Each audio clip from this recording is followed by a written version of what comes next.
Hello guys, welcome to Pronouncist, your pronunciation guide.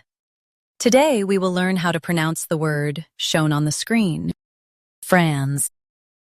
Both US and UK have the same pronunciation of this word, Franz. Now read the syllables shown on the screen naturally. Franz, Franz. Emphasize Franz with a clear S. Franz, Franz. Emphasize Franz with a clear S. Franz, Franz. Emphasize Franz with a clear S. Franz, Franz. Practice repeatedly and you'll soon be able to say this word perfectly. The best way to practice is to repeat the syllable multiple times. The meaning of the word is a country in Europe. Try repeating this word several times to improve your pronunciation.